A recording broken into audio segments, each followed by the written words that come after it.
Hi guys, ധ്യാനിന്റെ പടം എന്ന് പറയുമ്പോൾ എല്ലാവരുടെ പ്രതീക്ഷ ഇത് പൊട്ടും. പടം തിയേറ്റർ ജസ്റ്റ് പോയി കാണും, അതേപോലെ ഇറങ്ങി വരും എന്നുള്ളൊരു തോന്നലുണ്ട്. അത് പുള്ളിക്കാരൻ തന്നെ പടം ചെയ്ത് ഉണ്ടാക്കിയ ഒരു ഫീലിംഗ് ആണ്. ധ്യാൻ എന്ന് പറഞ്ഞ ഒരു വീക്ക്ലി സ്റ്റാർ ആണ്. എല്ലാ ആഴ്ചയും ഒരു പടം വെച്ച് എന്തായാലും ഉണ്ട്, നിർബന്ധമായിട്ടുണ്ടാവും. എന്നാൽ നല്ല ക്വാളിറ്റി ഉള്ള കഥയുള്ള പുള്ളിക്കാരന്റെ ക്യാരക്ടറിന് എന്തെങ്കിലും ഇമ്പോർട്ടൻസ് ഉള്ള അങ്ങനെയുള്ള ക്യാരക്ടേഴ്സ് ഒന്നും അല്ല സെലക്ട് ചെയ്യുക, എന്തെങ്കിലും ഒരു സിനിമയിൽ അഭിനയിച്ചെങ്കിൽ വരും. അങ്ങനെയാണ് ഇതുവരെ കാണാറ്. അതിൽ നിന്ന് വ്യത്യസ്തമായി തെരഞ്ഞെടുത്ത് അഭിനയിച്ച ഒരു പടമാണ് ഡിറ്റക്റ്റീവ് ഉജ്ജ്വലൻ. എപ്പോഴും ട്രെൻഡിങ് ആയി മാറുന്ന ഒരു സംഭവമാണ് ധ്യാന്റെ ഇന്റർവ്യൂ. ഭയങ്കര രസകരമായിരിക്കും. സ്വന്തം വീട്ടുകാരുടെ കുറെ അറിയാത്ത കാര്യങ്ങൾ വളരെ ഹാസ്യരൂപേണ അവതരിപ്പിച്ച് റിവീൽ ചെയ്ത് ആൾക്കാരെ എന്റർടൈൻമെന്റ് ചെയ്യുന്ന, അതുപോലെ എല്ലാ കാര്യത്തിലും ഒരു ഹാസ്യം, ഒരു തമാശയിൽ കാണുന്ന ഒരു മനുഷ്യനാണ്. അതുകൊണ്ട് തന്നെ ഇന്റർവ്യൂകൾ എല്ലാവർക്കും പ്രിയപ്പെട്ടതാണ്. ഭയങ്കര സ്ട്രെസ് റിലീഫാണ്. നേരെ മറ്റു സിനിമയിലെടുത്തുമ്പം അതങ്ങനെയല്ല താനും. പ്രത്യേകിച്ച് ഒരു കഴമ്പില്ല എന്ന് ഉറപ്പിച്ച് കാണുവാണെങ്കിൽ കാണാം. അങ്ങനത്തെ പടങ്ങളാണ് ധ്യാനിന്റെ ഉണ്ടാവുക. ഡിറ്റക്റ്റീവ് ഉജ്ജ്വലിലോട്ടെത്തുമ്പോൾ നല്ലൊരു ക്യാരക്ടറൈസേഷൻ ഉണ്ട്. ഉജ്ജ്വലൻ എന്നുള്ള ക്യാരക്ടർ, അതൊരു നാട്ടിലിങ്ങനെ ഒരു ജോലി ഇല്ലാത്തൊരു യുവാവ്. പക്ഷെ പുള്ളിക്കാരന് ഇഷ്ടമുള്ള കാര്യം ഇങ്ങനെ എന്താ പറയാ, ഓരോ കേസുകളിലും പ്രശ്നങ്ങളിലും ഉള്ള ദുരൂഹതകളും അതിന്റെ ആരാണ് ചെയ്തത് അങ്ങനെ ഓരോ ഡിറ്റക്റ്റീവായിട്ട് കണ്ടുപിടിക്കുക എന്നുള്ളതാണ് അതിന് ഇഷ്ട വിനോദം. പക്ഷെ പോലീസല്ല. ഞാൻ കരുതിയത് പുള്ളിക്കാരൻ ഒരു പോലീസുകാരനാണെന്നാണ്, അല്ല. അപ്പൊ അങ്ങനെയുള്ളൊരു ക്യാരക്ടർ, അത് നാട്ടും പുറത്തെ ആള്. അപ്പൊ മുണ്ടും ഷർട്ടൊക്കെ ഇട്ട് കംഫർട്ടബിൾ ആയ രീതി തന്നെയാണ്. ഇതിനു വേണ്ടി പ്രത്യേകിച്ച് മെലിയോ തടിക്കോ ഒന്നും ചെയ്യില്ല, അതേപോലെ ഉണ്ട് കാണുമ്പോൾ. നല്ലൊരു ക്യാരക്ടറൈസേഷൻ ഉണ്ട്. ആ ക്യാരക്ടറൈസേഷൻ ഒത്തിട്ട് ധ്യാൻ ഇതിൽ അഭിനയിച്ചിട്ടുണ്ട്. ഇതിനടുത്ത ഒരാഴ്ച മുന്നേ ഫിൽമി ഷേക്ക് ജയിലർ, ധ്യാൻ ശ്രീനിവാസിന്റെ ജയിലർ പടം റോസ്റ്റ് ചെയ്തതേ ഉള്ളൂ.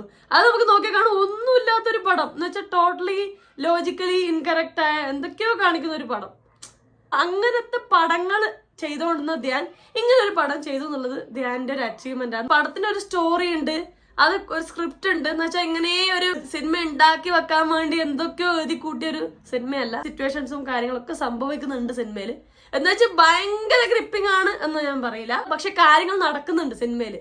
ഇന്ദ്രനീൽ ഗോപാലകൃഷ്ണൻ അതുപോലെ തന്നെ രാഹുൽ ജി രണ്ടുപേരും കൂടിയിട്ടാണ് ഇത് തിരക്കഥയും സംവിധാനം ചെയ്തിട്ടുള്ളത്. ഇത് രണ്ടും കുഴപ്പമില്ലായിരുന്നു, കണ്ടിരിക്കാൻ എന്ന രീതി തന്നെയാണ്. അതുപോലെ തന്നെ സിനിമാറ്റോഗ്രാഫി ചെയ്തിട്ടുള്ളത് പ്രേം കൃഷ്ണ അക്കട്ടു, ശ്രായന്തി ഹരിചന്ദ്രൻ രണ്ടുപേരും ചേർന്നിട്ടാണ്. സിനിമാറ്റോഗ്രാഫി രസമുണ്ടായിരുന്നു. ത്രില്ലിംഗ് പോർഷൻസിലും പിന്നെ ആ ഗ്രാമഭംഗി കാണിക്കുന്നതിലൊക്കെ നന്നായിട്ട് സംഭവങ്ങൾ ഒപ്പിയെടുത്തിട്ടുണ്ട്. മ്യൂസിക്കും ബാക്ക്ഗ്രൗണ്ട് മ്യൂസിക്കും ചെയ്തിരിക്കുന്ന RC എന്നാണ് കാണുന്നത്.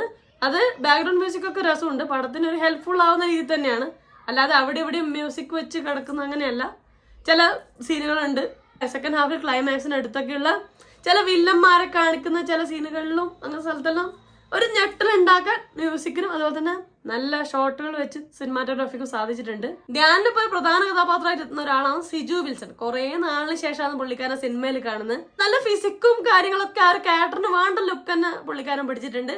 സ്റ്റണ്ട് സീനുകളൊക്കെ ഉണ്ട് ക്ലൈമാക്സിനടുത്ത്, അതൊക്കെ നന്നായി ചെയ്തിട്ടുണ്ട്.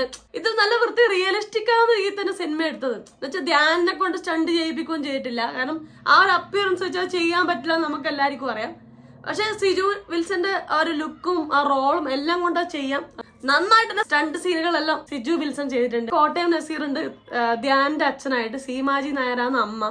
തുടക്കത്തിൽ ഈ ഗ്രാമം കാണിക്കുന്നതും ഗ്രാമക്കാരുടെ പെരുമാറ്റം കാണിക്കുന്നതെല്ലാം സീനുകൾ വരുന്നുണ്ടല്ലോ ഫസ്റ്റ് ഹാഫില്. അത് കണ്ടപ്പോൾ എനിക്കൊരു ബേസിൽ ടച്ച് തോന്നി, ബേസിലിന്റെ കുഞ്ഞിരാമായണം ടച്ച് തോന്നി. ഒരു എവിടേക്കോ ആ ഒരു ഫീലിംഗ് ഉണ്ടായിരുന്നു. ആദ്യം തുടക്കം നല്ല രസം ഉണ്ടായിരുന്നു, ആ ഒരു ഗ്രാമത്തിന്റെ ഫീലിംഗ് എല്ലാം കിട്ടുന്നുണ്ടായിരുന്നു. ആൾക്കാരുടെ ഒരു സ്വഭാവം എല്ലാം രസം ഉണ്ടായിരുന്നു. പിന്നെ അങ്ങോട്ട് ഇന്റർവെലിനോട് അടുത്തുള്ള സീനുകളൊക്കെ കുറച്ച് സ്ലോ ആയിട്ട് തോന്നി. കാര്യങ്ങളൊക്കെ സംഭവിക്കുന്നുണ്ട്, എന്ന് വെച്ചാൽ ലാഗ് എന്നല്ല ഞാൻ പറയുന്നത്, പതിയെ കാണിക്കുന്ന ഓരോ കാര്യങ്ങളും. എന്ന് വെച്ചാൽ വലിയതായിട്ടൊരു കാര്യം സംഭവിക്കുന്നില്ല, പക്ഷെ കാര്യങ്ങൾ സംഭവിക്കാതിരിക്കുന്നുമില്ല. എന്ന് വെച്ചാൽ ഒന്നും സംഭവിക്കാതെ പ്ലെയിൻ ആയിട്ട് നമ്മൾ ഡമ്മി ആയിട്ട് ഇരുത്തുന്നില്ല. പക്ഷെ സ്ലോ ആയിരുന്നു ഫസ്റ്റ് ഹാഫ്. സെക്കൻഡ് ഹാഫ് കുറച്ചും കൂടെ എൻഗേജിങ് ആയിരുന്നു, കാരണം കാര്യങ്ങൾ കുറച്ചും കൂടെ ഫാസ്റ്റായി. പിന്നെ എനിക്കിതിലൊരു ചിരി വന്നൊരു നിമിഷമാണ് ഈ ഒരു ഇമോഷണൽ സീൻ ഉണ്ട് ധ്യാൻ ശ്രീനിവാസനും അതുപോലെ സീമ അമ്മയായിട്ടുള്ള ഒരു സിറ്റുവേഷൻ വരുന്നുണ്ട്. ആ സീൻ കുഴപ്പമൊന്നുമില്ല, അങ്ങനത്തെ ഒരു സിറ്റുവേഷനിലാണ് ആ ഒരു ഇമോഷണൽ സീൻ വരുന്നത്. പക്ഷെ അപ്പൊ ആ സമയത്തില് ധ്യാനിന്റെ ആക്ടിങ് കണ്ടപ്പോ എനിക്ക് ചെറുതായിട്ട് ശരി വന്നു. എനിക്ക് തോന്നില്ല ഇമോഷണൽ സീൻസ് അഭിനയിക്കുന്നതിൽ ധ്യാൻ ഭയങ്കര അടിപൊളിയായി ഞങ്ങൾക്ക് തോന്നാറില്ല. സാധാരണ കോമഡി സീൻ അതുപോലെ കൂൾ ചില്ലായ ക്യാരക്ടർ, അതായത് കുഞ്ഞിരാമായണത്തിലെ ക്യാരക്ടർ, അടികപ്പിയാരെ കൂട്ടമണിയിലെ ക്യാരക്ടർ, അതൊക്കെ ചെയ്യുമ്പോൾ ധ്യാൻ കെടുവാണ്, അടിപൊളിയാണ്. അങ്ങനത്തെ ക്യാരക്ടേഴ്സ് ഭയങ്കര ഫ്ലെക്സിബിൾ ആണ്, ഈസിയായി ചെയ്യും. അല്ലാതെ ഇമോഷണൽ സീൻസ് അത്രയും ഗംഭീരമായിട്ട് എനിക്ക് തോന്നിയിട്ടില്ല. പക്ഷെ ഓവറോൾ സിനിമയിൽ പടത്തിൽ മൊത്തമായിട്ട് ധ്യാൻ നല്ല റേഞ്ച് പിടിച്ചിട്ട് തന്നെ ചെയ്തിട്ടുണ്ട്. പിന്നെ കുഡോസ് മീഡിയ എന്നുള്ള യൂട്യൂബ് ചാനലിലെ അമീൻ, നിഹാൽ, നിബ്രാസ് ഉണ്ടായിരുന്നു, അവരുണ്ടായിരുന്നു. ധ്യാൻ ശ്രീനിവാസിന്റെ ഫ്രണ്ടായിട്ട് ഒരാള്, പിന്നെ കൂടിയുള്ള ആൾക്കാരായിട്ടുണ്ടായിരുന്നു. വലിയ റോളൊന്നും അല്ലെങ്കിൽ ഉള്ള റോള് നന്നായി ചെയ്തിട്ടുണ്ട്. എല്ലാവരും നാച്ചുറൽ ആയിട്ട് ചെയ്തിട്ടുണ്ട്. ഓൾ ടുഗദർ പറഞ്ഞ പ്ലാച്ചിക്കാവ് എന്നുള്ളൊരു നാടും അതിനെ ചുറ്റിപ്പറ്റിയ ഒരു സംഭവം നടക്കുന്നതും അതിൽ അന്വേഷണമായിട്ടുള്ള ഒരു കഥ. ചെറിയൊരു സ്റ്റോറിയാണ്.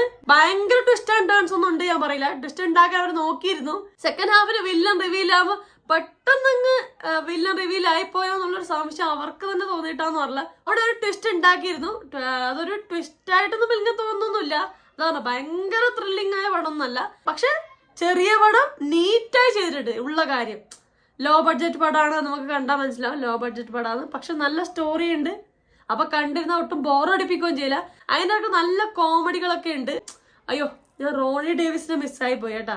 റോണി ഡേവിസിന്റെ കോമഡി നല്ല രസമുണ്ടായിരുന്നു. ഡയലോഗ് മാത്രമല്ല ചില മുഖത്തിന്റെ ആക്ഷനും അഭിനയങ്ങളൊക്കെ നല്ല രസമുണ്ടായിരുന്നു. അപ്പൊ അങ്ങനെ ഒരു ചെറിയ കോമഡി ത്രില്ലിംഗ് ആയിട്ടുള്ള ചെറിയ പടം അതിന്റെ പണി ചെയ്തിട്ടുണ്ട്. ആ പടം ഉദ്ദേശിച്ച കാര്യം എല്ലാവർക്കും റീച്ചബിൾ ആയിട്ടുണ്ട്, നന്നായിട്ടുണ്ട്. എന്തായാലും ഇതുപോലെ നല്ല ക്വാളിറ്റിയുള്ള, നല്ല സിനിമയുള്ള, നല്ല കഥയുള്ള, നല്ല ഒരു റോളിന് പ്രാധാന്യമുള്ള ക്വാളിറ്റിയിലെ പടങ്ങൾ ധ്യാൻ ചെയ്യുക. ഇതെന്തായാലും ധ്യാന്റെ ഒരു കംബാക്ക് ആണ്. അതുപോലെ തന്നെ സിജു വിൽസൺ നല്ലൊരു ക്യാരക്ടറാണ് കിട്ടിയത്. പുള്ളിക്കാരന് കുറച്ചുകൂടെ സിനിമകൾ കിട്ടട്ടെ. നല്ലൊരു വൈബ് ഉണ്ട് സിനിമക്ക്. അപ്പൊ നിങ്ങൾ ഈ പടം കണ്ടോ? അല്ല ധ്യാന്റെ പടമായോണ്ട് ഉറപ്പിച്ച് കാണാതിരുന്നോ? OTT വന്ന് കാണാൻ വെയിറ്റ് ചെയ്തിരിക്കുവാണോ? എന്തായാലും ധ്യാന്റെ പടങ്ങൾ അധിക കാലമൊന്നും തിയേറ്ററിൽ നിൽക്കൂല വെച്ചിട്ട് ഇങ്ങനെ ഓക്കെ അത് ഇറങ്ങട്ടെ OTT വരട്ടെ വെച്ചിരിക്കുവാണോ? അല്ല നിങ്ങൾ ഓൾറെഡി പടം കണ്ടവരാണോ? നിങ്ങൾക്ക് പടം ഇഷ്ടപ്പെട്ടുവോ? ധ്യാൻ അങ്ങനെയുണ്ട്, സിജു അങ്ങനെയുണ്ട്, എല്ലാവരും ഇല്ല അഭിനയിച്ച എല്ലാവരും അങ്ങനെയുണ്ട്, ആ യൂട്യൂബേഴ്സ് അങ്ങനെയുണ്ട്. എല്ലാം താഴെ കമന്റ് ചെയ്യണേ. സിനിമ അടിപൊളിയായിരുന്നു. എന്താ നിങ്ങൾക്ക് ഈ സിനിമയെ കുറിച്ചുള്ള അഭിപ്രായം താഴെ മറക്കാതെ കമന്റ് ചെയ്യുക. ലൈക്ക് ചെയ്യാനും ഷെയർ ചെയ്യാനും സബ്സ്ക്രൈബ് ചെയ്യാനും മറക്കല്ലേ. അപ്പൊ അത്രയും എല്ലാവരും ഹാപ്പി ആയിട്ടിരിക്കുക. മറ്റോ റിവ്യൂ റിയാക്ഷനോ സോഷ്യൽ ഇഷ്യൂ ആയി നെക്സ്റ്റ് ടൈം കാണാം. അതുവരെ ബൈ ബൈ.